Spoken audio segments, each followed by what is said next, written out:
오늘은 36칙을 하겠습니다. 36칙과 37칙은 강의를 했습니다마는 녹음이 잘 안 되어서 이거는 제가 혼자서 특별히 제 연구실에서 강의하는 겁니다. 36칙은 제목이 우리 교재에서는 218페이지에 장사 떨어지는 꽃잎조차 돌아오다 이렇게 되어 있습니다. 장경각보는 장사의 봄 기운으로 되어 있습니다. 먼저 여기에 있는 장사는 지금 오늘날 또 그 사천성의 그 장사라는 지역을 말하죠. 여기 장사 스님은 그 당시에 있었던 그 경잠 스님, 장사의 노건사에 있었던 초연 스님이라고 이야기하는 그 경잠 스님을 말합니다. 이 장사 스님은 우리 교재의 40페이지에 보면은 그 계보가 쭉 나오는데 그 중에 이제 우리 그 백암록에 가장 많이 등장한 분 중에 하나인 조주 스님과 그 같은 남전 보원 스님의 제자로서 사형제간이라고 할 수 있습니다. 그래서 이 조주 종심 스님 또는 자호 스님과 거의 동시대 인물로 보면 됩니다. 이분은 특히 우리가 이제 이 평창에 보면 기봉이 민첩하여가지고 상대방이 교에 대해서 물으면은 교로 대응해주고 송을 요구하면 송으로 대답하고 작가로서 만나고 하자면 거기에 맞춰서 작가의 태도로서 서로 대응하는 그런 기봉이 아주 특출한 분으로 평가받고 있는 스님입니다. 이분에 대해서 조금 더 그 소개를 하자면은 우리 그 위양종에서 위산 스님이 제자 앙산 스님이 있잖아요. 그 앙산 스님하고의 관계를 조금 설명해 드리겠습니다. 이 앙산 스님과 장사 스님이 만나서 한때 달구경을 하면서 나눈 대화가 장사 스님을 아는데 좀 도움이 되고자 해서 소개해 드립니다. 두 분이 만나서 그 앙산 스님이 달을 가리키면서 이렇게 말했어요. 사람마다 이것이 있지만 쓰지 못할 뿐이다. 그렇게 말하니까 옆에서 이 장사 스님이 옳지, 그것 좀 빌려서 써봤으면 좋겠다 이렇게 말하니까 앙산 스님이 그러면 스님이 한번 사용해 보시죠 이렇게 말하니까, 그러자 그 소리를 듣자마자 이 장사 스님이 한 발 걷어차서 넘어뜨렸어요. 그래 넘어지고 난 다음에 앙산 스님이 일어나면서 하는 말이 사수께서는 마치 호랑이 같군요 라고 말했어요. 그때 이 앙산 스님이 장사 스님의 그러한 뭐 기봉이 민첩하다든지 그 독특한 그 행동 양식을 보고 아까 그 마치 호랑이 같군요 한데 그 호랑이가 바로 대충이라고 얘기해요. 그래서 이 장사 스님을 잠대충, 경잠 스님 할 때 그 잠자를 써서 잠대충이라고 그렇게 별칭을 부르기도 합니다. 어떻든 이분이 이제 그런 분인데 오늘 그 36칙이 나오는데 그 36칙을 일단 한번 쭉 읽어보겠습니다. 36칙 그 본칙은 장사, 일일 유산, 귀지, 문수.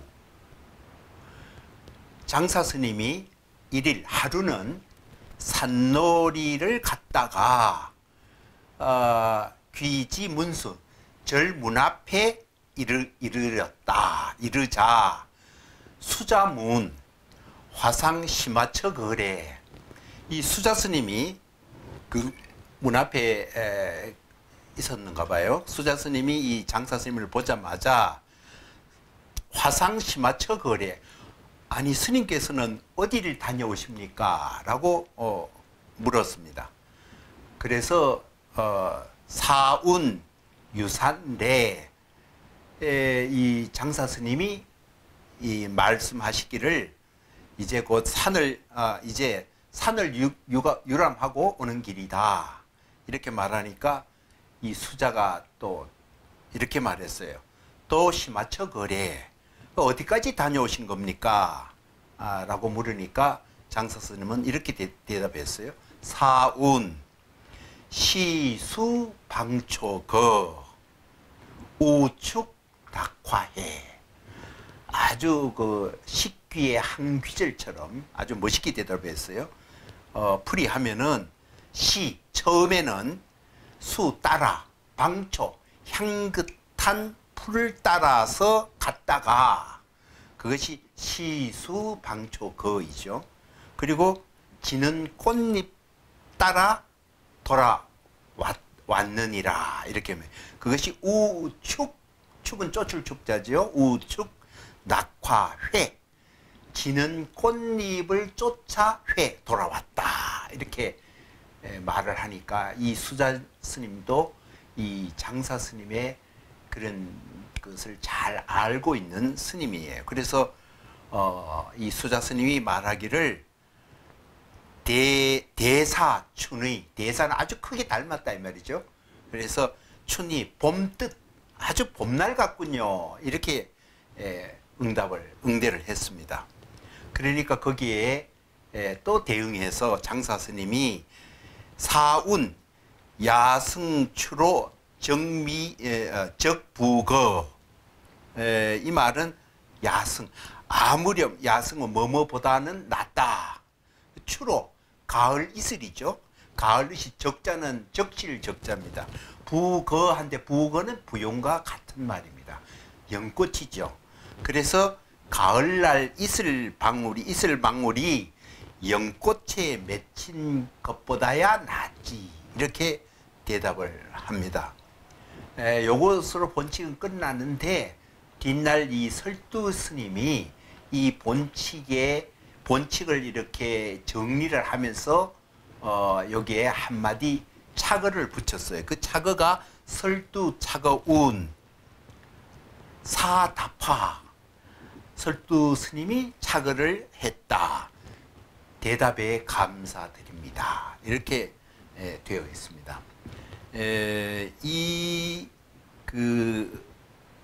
본칙을 이렇게 보면은 우선 딱 눈에 띄는 것이 처음에 중간에 어디까지 갔다 오십니까? 라는 대답에 대해서 시수방초거 처음에는 방초 따라 갔다가 우축 낙화해 떨어지는 꽃잎조차 돌아왔느니라 이렇게 대답한 이 말이죠. 이게 무슨 말이냐? 이 본칙의 바로 그 핵심적인 부분입니다. 이런 비슷한 질문과 답에 그전에도 어디 갔다 오십니까? 어디서 왔느냐?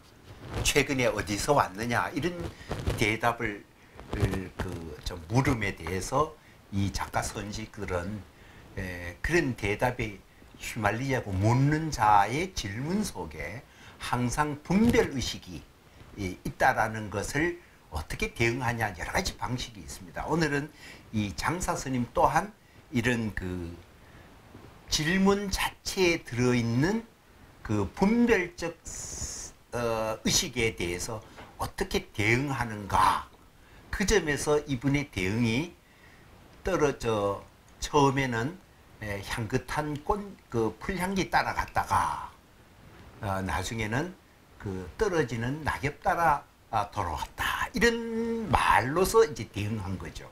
결국은 질문자의 분별의식에 대응해서 대답하는 스님이 무분별의 대응을 하고 있다. 이게 이제 이 본칙의 핵심이라고 일단 생각하시면 크게 틀리지는 않을 겁니다. 그 평창에서는 이런 대답이 시방의 모든 사람을 꼼짝 못하게 할 수 있는 사람이어야 이런 대답을 할 수 있다고 말하죠. 우리 이런 발언 자주 나왔죠. 좌단 천하인 설두, 천하 사람들의 혀끝을 꽉 막아버리는, 꽉 막아버리는 그런 능력. 그게 무슨 말이냐 하면은 이미 여러 번 말씀드렸다시피 어떤 말을 해서 딴 사람들의 그 논리와 사유 이런 것보다도 아주 그 탁월한 압도적인 그 수준 높은 말을 해서 남들의 말을 혀를 꼼짝 못하게 했다, 이런 뜻이 아니잖아요. 항상 뭐냐면은 뭐 사람들이 우리가 이 마음을 쓰는 게 언어에 의해서 항상 어떤 그 뭐라 그럴까, 옳고 그르고 맞고 틀리고 이것이냐 저것이냐, 이것은 이렇다 저것은 저렇다, 어떤 그 언어에 의해서 어떤 개념을 자꾸 규정하고 그 규정에 의해서 사물을 받아들이는 그러한 사고의 마음 씀씀이가 우리가 훈련받아 있잖아요. 그죠? 그러니까 그런 말을, 그런 사유의 방식을 이렇게 제어를 하거나 단절시키는 그런 기백과 기봉, 이게 이제 좌단 천하인 설두라는 말의 본뜻이죠. 그러니까 분별의 사고에 훈련받은 대부분의 사람들의 그것을 이렇게 막아버린다. 말은 막아버린다 하지만 그 막아버리는 방법은 각각 모든 사람이 자신의 사고에 길들여져 있는데, 어떤 사람이 누구 어떤 말을 한다고 해서 각자 자신의 소신을 밝히는 하는 자신의 그 익숙한 사유 구조를 어떤 한 사람이 막아버릴 수 있는 무슨 능력이 있습니까? 목소리를 크게 난다든지 기괴한 행동을 하든지 약간의 자극은 준다 하더라도 사람들이 오랫동안 훈련받은 이 자신의 사유방식에 충격을 받아 자기 스스로 되돌아보게 한다는 것 결코 쉬운 일이 아니죠. 그래서 이 선사들이 어떤 정황에서 좌단 천하인 설두, 이게 어떻게 할 거냐, 어떤 식으로 대응하는 것이 이 작가 선지식들의 어떤 능력이냐 하는 것 관계가 있잖아요. 그죠?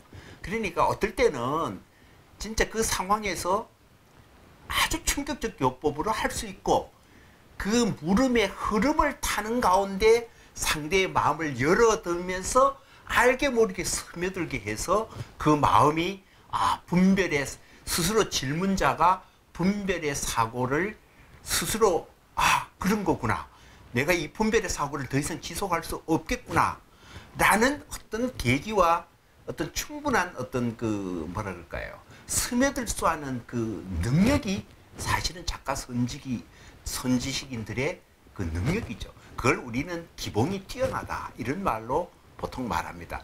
그래서 그런 관점에서 보면은 이 장사 스님은 이 수자 스님의 분별의 사고에 훈련받은 질문을 했어요. 아니 어디 갔다 오십니까? 어디까지 갔다 오십니까? 그런데 그런 사고의 분별적 사고의 패러다임에 휘말리지 않으면서도 그 말을 알아들으면서도 그 말에 들어가서 그것을 새로운 어떤 분별의 사고를 충격을 주고 그걸 바꾸려고 하는 거예요. 그 말이 어디까지 갔다 오십니까? 라는 말이 어디까지 갔다가 어떻게 왔느냐는 말을 처음에 향기로운 풀 따라 갔다가, 풀을 따라서 갔다가 나중엔 떨어지는 낙엽 따라 돌아왔다. 그러면 그런 말을 하면은 향기로운 풀이 옆에 있어서 그걸 어떻게 쫓아 가다 보니까 어디 가게 됐고, 또 이렇게 모르다가 떨어지는 낙엽을 따라 이렇게 오다 보니까 돌아오게 되었다. 이렇게 또 그 말의 의미에 따라서 그대로 또 해석하려고 그래요. 그거는 이 장사 스님의 말하자면 취지하고 다르게 해석하는 거죠. 그래서 요 말에 지난번에 했던 바로 앞측에 35칙에 나오는 그 말을 한번 다시 되새겨 봅시다. 35칙에는 그 무착 스님이 오대산에 가서 문수보살을 만나는 장면이 나오잖아요. 그때 어디서 왔냐, 뭐 남쪽 여산에서 왔다. 거기에는 스님들이 뭐 어떻게 불법을 수행하고 있느냐. 그러니까 계율을 겨우겨우 지키면서 있습니다. 그럼 몇 명이나 그러냐? 300명 내지 500명 정도 있습니다.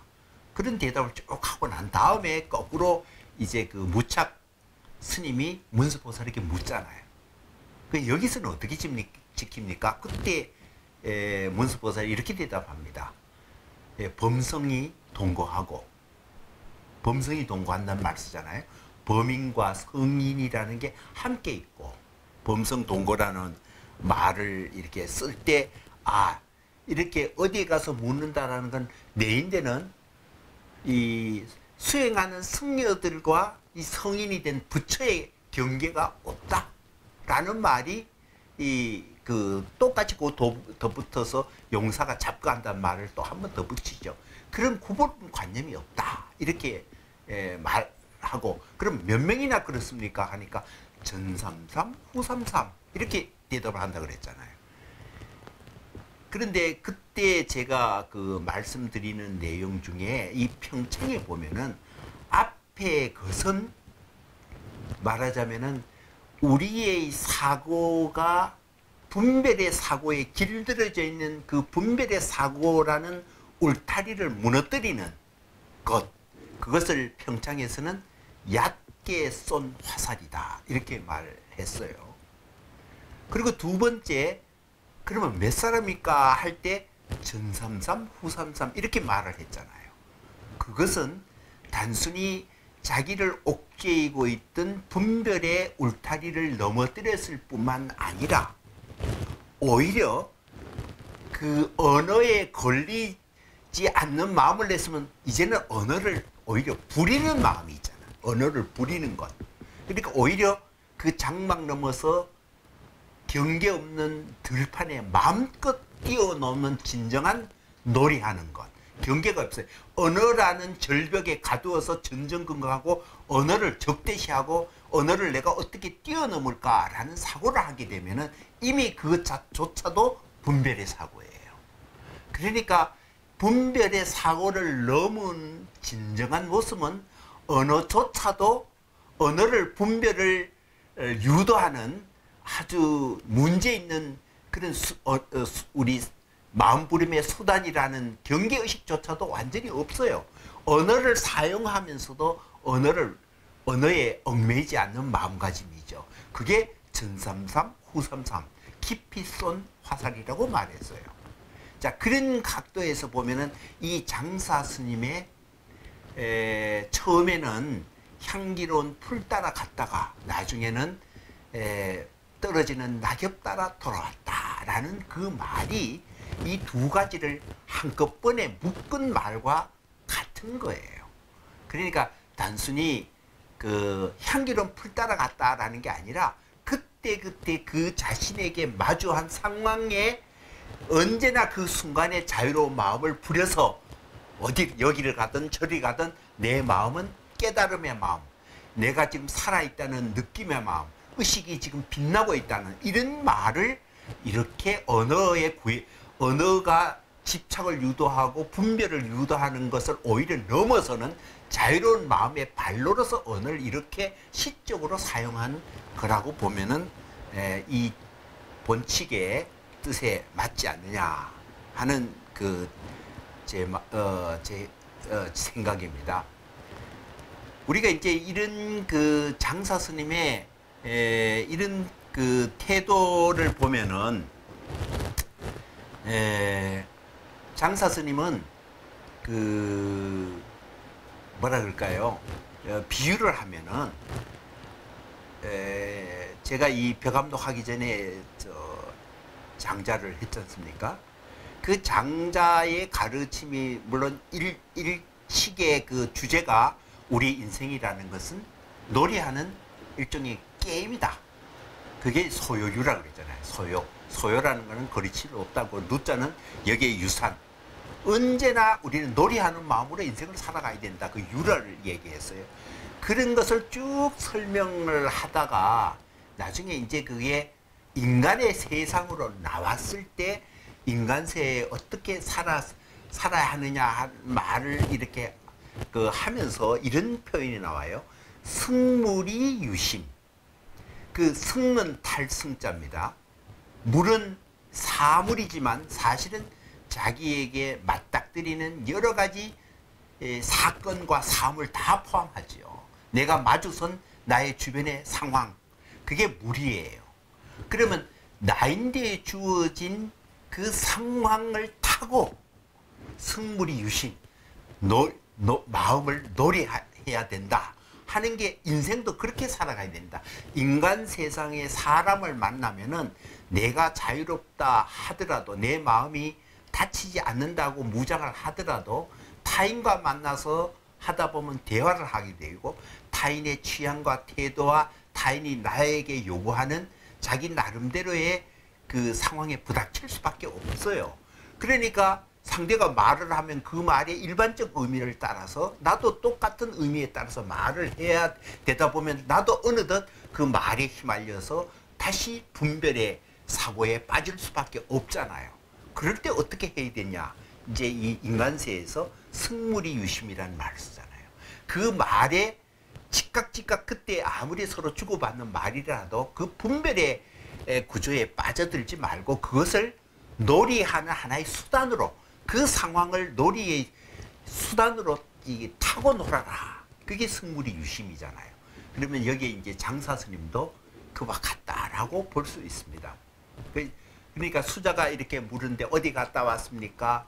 또 어디까지 갔다 왔습니까? 그러니까 그 질문이 분별의 사고를 갖고 있지만, 분별의 사고에서 하나의 수자 스님의 그 분별의 사고를 오히려 좀 깨우쳐주는 가르침의 의미도 있지만, 그 가르침이 뭐냐면 자신의 지금 살아있는 놀이하는 마음을 그대로 보여주잖아요. 오히려 언어를 사용하면서도 지금 그 상황, 이 승려의 질문과 자기가 했던 모든 상황을, 그 물을 타고 논의는 과정을 쭉 설명한 것과 다를 바 없지요. 그러니까 이 장사 스님의 말은 바로 장자가 말하는 승물이 유심 사상을 이렇게 선적으로 표현한다 해도 크게 틀리지는 않는다고 보입니다. 그래서 저는 이제 이 장사 스님의 그 말에 대해서 이 수자 스님도 분별의 사고에 붙들려 있는 아주 그런 이제 수행의 초보 단계 스님이 아니고 상당한 수준의 스님으로 보인다고 그런 스님이라고 지금 말할 수 있습니다. 평창이도 그렇게 표현하고 있고요. 그래서 이 장사 스님의 그 대답에 이 스님도 그 취지를 충분히 알고 자기 나름대로 표현하는 말이, 거기에 걸맞게 표현한 말이 아주 봄날 같은 대사춘이, 스님의 마음은 봄날 모든 생명이 전부 다 살아나는 그 따뜻한 봄날의 기운과 같은 대답이시군요. 이렇게 대사춘이라고, 아주 봄날 같으시군요. 이렇게 말을 해요. 그 말을 듣고 이 장사 스님은 또 그 말에 대응해서 이렇게 말합니다. 아니 아주 봄날 같군요라는 말을, 그게 틀렸다, 분별의 의식이 있다, 아직도 모르다, 그런 거 관계없어요. 지금 노래하는 거 아닙니까? 그 말에 대해서 자신의 또 살아있는 마음을 표현하는 말이 그렇게 말하죠. 그것이 지금 장사 스님이 아까 그 대답하는 말이 가을 이슬 방울이 연꽃에 맺히는, 즉 연꽃을 적치는 것보다야 낫지. 이 말은 뭘까요? 앞에서 말하는 처음에 향기로운 풀 따라갔다가 나중에는 떨어지는 꽃잎 따라왔다라는 말과 이 말은 그러면 아까 얕은 화살촉과 그 앞측에서 나오는 것처럼 뒤에는 더 수준이 높은 말일까요? 그거는 아니에요. 그러면 이건 뭔 말인가? 자, 여기서 우리는 또 하나 봐야 될 것은 어떤 그 노래하는 마음이라는 것이 우리가 선에서 아주 중요한 것은 결국은 자신의 말하자면 깨달은 마음, 무분별의 마음을 순간순간 역동적으로 움직인다는 사실을 알아야 돼요. 아까는 떨어진 낙엽 따라 돌아왔다. 처음에는 향기로운 풀 따라 갔다가 그거는 물음할 때의 말하자면 즐거운 마음을 표현한 뿐이고 그 말에 무슨 고착된 의미를 가지고 그 마음이 그렇게 있다 이렇게 설명하는 게 아니에요. 그 또 수작을 하죠. 이 스님이 또 물어요. 물으니까 이번에는 또 다른 말로 살아있는 마음을 자신의 노래하는 마음을 또 보여주는 말이 이 말이에요. 그러니까 척하면 척하고 척하고 이 말 속에 뭐냐면 마음이라는 거는 깨달은 마음에는 고정된 게 아니다. 항상 흐르는 물처럼 새로운 상황에 새로운 노래한 마음이 새롭게 또 말하자면 업데이트되고 또 다른 상황에서 다른 상황으로 표현하는 거죠. 이게 뭐 수준의 차이 이런 말이 아니고 말하자면은 향기로운 풀 따라갔다가 떨어진 낙엽 따라 왔다라는 노래하는 마음이 이거는 또 한 발 이제 대화가 진전됨에 따라서 수자가 아주 봄날 같군요. 그 말에 대해서 또 한 번 더 표현하는 거예요. 이건 살아있다 이 말이에요. 우리가 유심이라는 것은 고정된 마음이 아니죠. 고착된 마음이죠. 상황에 따라서 또 다른 변화를 끊임없이 하고 있다. 요걸 다시 한번 우리가 되새겨야 될 필요가 있습니다. 그리고 또 하나는 선이라는 것은 늘 강조해 왔듯이 항상 중요한 것은 잔해증이라고 그랬죠. 말하자면 누구의 어느 부처님, 조사님 또는 이 장사 스님이 마음이 그러고 멋있다라고 멋있는 게 그걸 보면서 우리가 지금 이 화두를 배우는 중요한 것은 이 작가 선지들의 이런 공안을 통해서 살아있는 마음을 보면서 그걸 달달 외워서 나도 그 상황에 똑같은 말을 하면 이건 죽은 마음이죠. 문제는 그것을 통해서 각자 자신의 살아있는 자신의 내면에서 자신의 깨어있는 마음, 자신의 무분별의 마음, 자신의 노래하는 마음을 내 자신이 내어야 하는 게 중요하죠. 깨달은 건 나의 문제지 타자의 문제가 아니에요. 그래서 항상 위험한 것은 훌륭한 말이나 멋진 말이나 그런 말을 우리가 들으면은 그 말에 빠져서 살아있는 내 마음을 그 말에 빼앗겨서는 안 된다는 그랬죠. 그것을 우리는 간단하게 잔해증이다. 다시 말씀드리면 우리가 이 책에서 마지막 끝말까지 우리가 꼭 알아야 될 뜻은 선의 본질은 항상 그 당사자의 깨어있는 마음을 겨냥한다. 이 직지인심이라고 그랬죠. 그것을 여기서는 잔해증이다라고 말하는 거고 또 깨달음이라는 것은 고정되어 있는 상태가 아니죠. 항상 주어진 상황을 타고 항상 노래하는 마음이 물 흐르듯이 다음 상황에 흘러가는 이 유동적인 마음의 과정일 뿐이다 라는 그 두 가지 뜻을 다시 한번 정리를 했으면 좋겠다 하는 게 제 생각입니다. 그 다음에 이제 이 장사 스님의 얽힌 얘기를 조금 여기에 하나 더 소개를 하겠습니다. 이 평창에 물론 나와 있는 건데요. 장조리라는 진사, 이제 그 국가의 공직에 나아가기 위해서 과거 시험에 된 초보적인 단계에 된 사람이죠. 이분이 이제 하고 이 장사 스님하고 만나서 얘기하는 장면이 하나 나옵니다. 뭐냐면 이 장졸 스님은 물론 국가 고시의 과거의 시험에 어느 정도 수준에 도달한 사람이지만 역시 불교를 좋아해서 천불명경이라는 천불의 이름을 다루는 경전이 있어요. 그 경전을 읽고 이 장사 스님을 만나자 이런 질문을 합니다. 스님, 제가 그 경전을 읽어봤는데요. 거기에는 백천의 많은 부처님에 대해서 이름이 쭉 나열되어 있습니다. 도대체 그 많은 스님들이 어느 국토에 머무르며 중생을 교화하는지요? 라고 물었어요. 이 질문은 내용을 보면은 이 스님은 그 천불명경이나 수많은 부처들이 각각 어느 위치에서 누구를 어떤 중생을 어떻게 지금 하고 있냐 이게 궁금해서 물은 거예요. 철저하게 이제 이 질문을 보면은 우리가 이제 뭐 다 알다시피 일반적인 그 분별의 사고 구조에 여전히 빠져 있는 우리들의 모습하고 똑같은 거죠. 그러자 이제 우리가 중요한 것은 그런 일반적인 질문이죠. 뭐 이 진사가 특별히 뭐 문제 있고 집착이 강한가, 그러니까 곧 우리들의 모습이죠. 그럴 때 이제 이 장사 스님은 어떻게 대응해서 그 사람이 알아들을 수 있는 그 사람의 상황에서 자신의 분별의식을 되돌아볼 수 있는 계기를 어떻게 마련해 주느냐, 이게 스님의 역량이잖아요. 이렇게 대답을 합니다. 이게 이제 그 과거 시험 봤으니까 한시도 잘할 거 아니에요. 그러면 이 황학루라는 중국의 아주 유명한 루가 있잖아요. 악양루, 황학루 이런 누각이 있지 않습니까? 그 황학루에 가면은 최호라는 사람의 쓴 시가 너무나 유명합니다. 그래서 그 예를 딱 가지고 와요. 이 장사 스님이 내가 당연히 이 장졸이란 진사는 이 황학루에 올랐겠지요.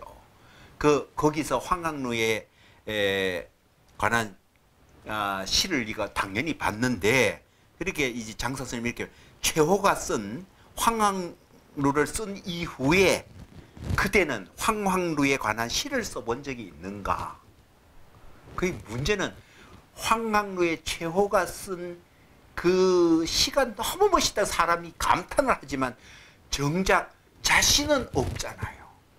이 최호의 그 시 속에 최고에 살아있는 그 노래하는 마음은 있지만 그 시를 읽는다고 해서 자신이 노래하는 마음은 상황도 다르고 자신의 감정이 아니에요.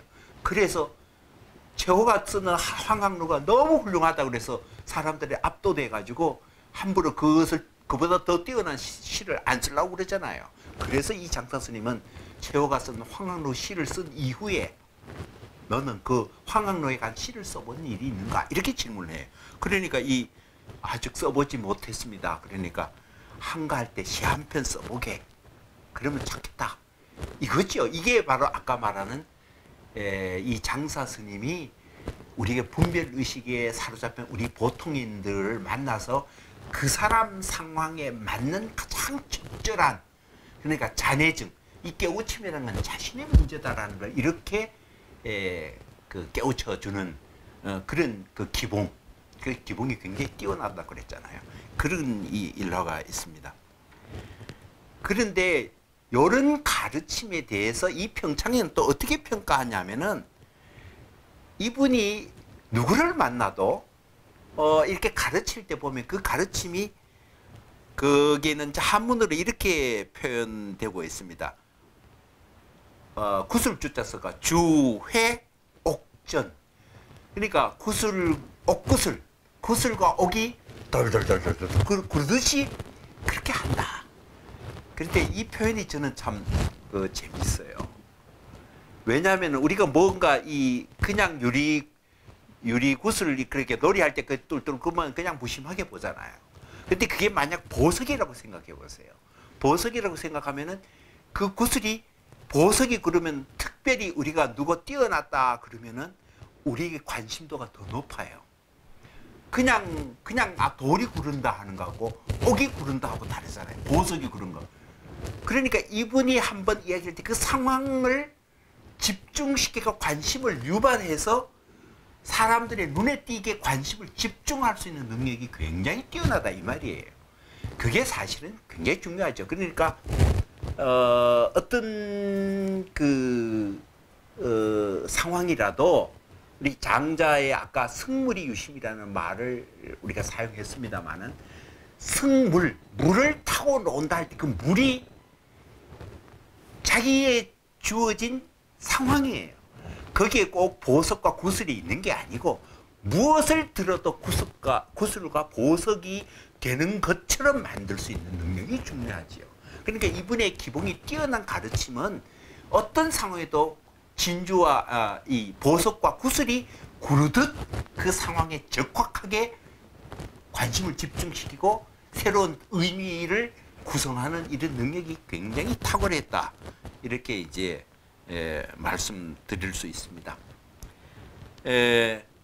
문제는 처음에 이 작가 선지식이 분별의 의식에 사로잡혀 있는 사람과 마주해서 그것을 이제 이게 대응을 할 때 처음에 좌단 천하인 설도 있잖아요.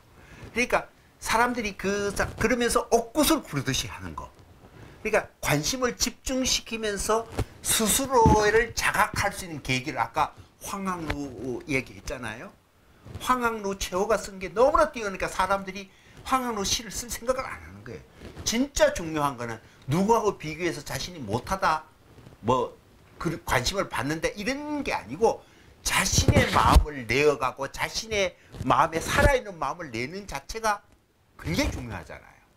그런 것으로 탁 들어갈 수 있는 머리 굴리게 하지 않고 좌단천하인 설도하면서 옥을 굴릴 수 있을 수 있도록 관심을 집중하면서 분별의 의식에서 벗어날 수 있게 하는 그런 능력이 굉장히 뛰어난데 장사 스님의 이 칙은 그런 점에서 우리가 평가할 만하다. 이렇게 말씀드리고 다음에는 그 송으로 넘어가겠습니다. 이 송에 보면은 대지 절섬에 하인안 불계 이 두 구절이 대지 큰 넓은 땅 대지에는 절은 이렇게 딱 끊어졌다 이 말이죠. 끊을 절자잖아요. 섬에는 요 티끌 같은 거예요. 아주 가느다란 티끌. 대지에는 한 점 티끌이 없는데 하인 어느 사람의 인안 어느 사람의 눈인들 열리지 않겠는가. 뭐 쉽게 이야기하면 누구인들 그걸 보지 않겠느냐. 왜? 대지에 환한데 대지에 티끌 한 점 없으면 이거 환하니까 누구든지 볼 수 있다 이 말이에요. 이제 이 기절은 무엇을 말하느냐 하면은 여기에 대지라는 것은 대상세계죠. 우리가 무엇을 본다 할 때 보는 눈과 보이는 대상이 있잖아요. 그러니까 앞에 기절은 이 대상세계가 하등의 문제가 없다 이 말이에요. 네? 대상이 깨끗하면은 누구든지 쉽게 볼 수 있다 이 말이에요. 그런데 이 말은 우리가 이제 실질적으로 대상이 깨끗한 것은 사실은 우리가 세상을 본다라는 것은 보는 눈이 먼저 앞서죠. 내가 그 대상을 어떻게 보느냐에 따라서 대상은 예를 들면 제가 안경을 끼고 있는데 안경이 여기 더러워가 뭐가 있으면은 대상이 아무리 깨끗해도 보는 눈이 여기에 티끌이 묻어 있으면 티끌을 통해서 세상을 볼 수밖에 없어요. 결국은 이건 뭐냐면은 누구인들 보이지 않느냐가 마치 대상의 문제인 것 같지만 사실은 바라보는 자의 티끌이 없음을 얘기하는 거죠. 그러니까 내 마음이 청정무구한다 하다 그러면은 모든 게 깨끗하게 보일 수밖에 없다는 거죠. 이렇게 이제 첫 구절을 말합니다. 그런데 이제 여기서 문제는 아까 이제 우리 이 본칙하고 이 성하고 이렇게 연결시켜서 말씀을 드린다면은 분별의 의식이 없는 거잖아요. 내가 분별의 의식이 없으면은 대상이 모두가 다 보인다 이 말이에요. 대상도 티끌 하나 없이 있는 그대로 보인다. 근데 여기서 항상 문제가 되는 건 보는 내가 깨끗하면은 대상이 깨끗하다. 그러면은 마음이 더 문제잖아요. 그런데 마음은 우리가 이제 분별의 의식에 사로잡혀 있으면은 다 분별로 볼 수밖에 없어요. 이것이 뭐고 우열하고 시비 판단하게 돼 있잖아요. 그러면 문제는 내가 분별 의식이 없다, 내 마음만 깨끗하면은 다 되느냐?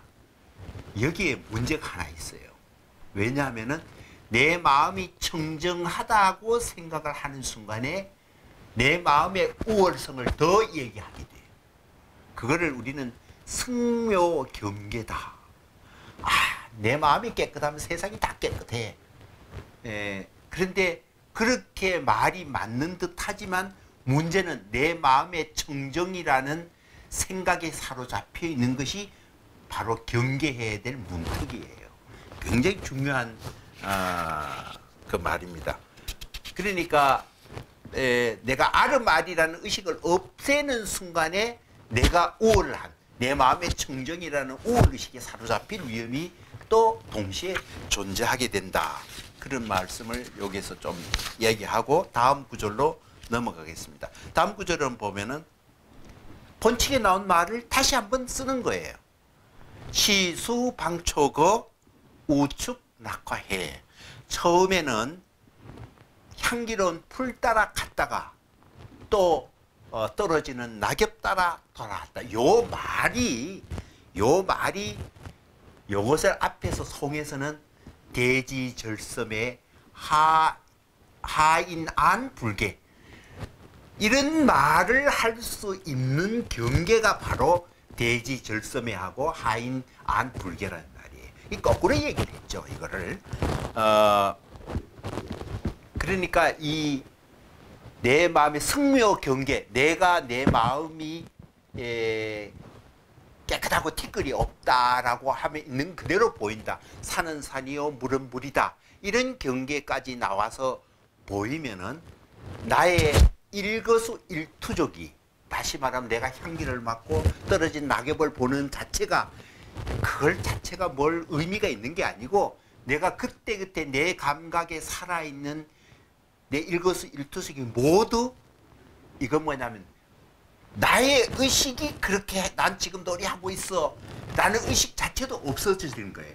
그냥 이 자연세계에 내가 그냥 몰입돼가 묻혀가지고 자연과 나가 소위 말하는 무라일체의 경계를 말하죠.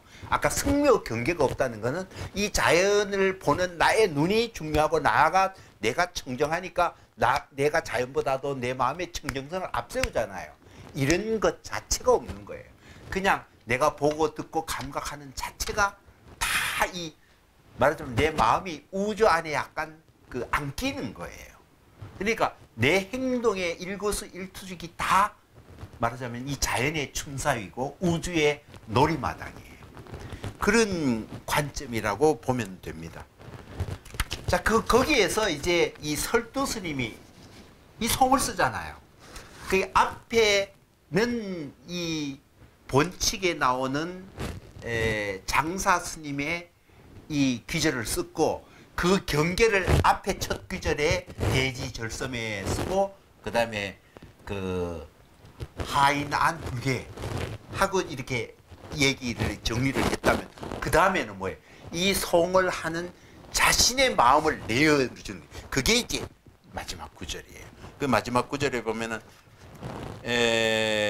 영학교 한목 그 다음에 원광소 고대 이 말이에요. 그러니까 풀이를 하면은 영학이라는 건 이 파리하다 이런 말이 파리한 학은 교는 이렇게 그 발도듬하다 이런 말이에요. 한목은 차가운 나무가지에서 그러니까 이렇게 파리한 학은 차가운 나무 가지 위에서 발도듬하고 그 다음에 광원은 미친 원숭이죠. 미친 원숭이는 휘바람을 불다. 어디에서? 높은 대 위에서 휘바람을 분다. 요 설도 스님의 자신의 마음, 노래하는 마음을 냈잖아요. 그죠? 이것은 마치 장사 스님이 앞에서 시수 방초 거 우축 낙화회 하는 놀이하는 마음은 장사 스님의 잔해증의 경계고, 요 지금 송을 하는 분은 자신의 노래하는 마음을 내었잖아요. 이게 바로 그 파리한 학은 차가운 나무 위에서 발돋움하고, 실제로 자신의 감각에서 뛰어는 그 물을 타고 자신의 즐거운 마음을 아무 거리낌 없이 즐거운 마음, 노래하는 마음을 이렇게 풀어내는, 시처럼 풀어내는 거예요. 이것은 장사 스님의 의식하는 것보다는 곧 자신의 노래한 마음을 설두 스님이 그대로 표현한 거다, 이렇게 생각을 하면 되죠. 그래서 마지막에 장사무한이 다시 장사 스님의 끝없는 무한한 뜻이요, 그러니까 가히 없는 자유로운 마음이요, 노래하는 마음이요, 깨달은 마음이요, 무분별한 마음이요. 그래 놓고는 자기는 그렇게 또 얘기해놓고 또 자신이 그는 그고 나는 나다. 이것도 별볼이, 그 말이 훌륭하다 그래 놓고 또 이 말을 썼어요. 그래서 이런 마지막에 이렇게 탁 코멘트, 이렇게 하는 이 말이, 돌가는 이 말이 오히려 자신의 경계로 다시 돌아오는 마지막 내용을 이야기합니다. 요 36칙은 요걸로서 마치겠습니다.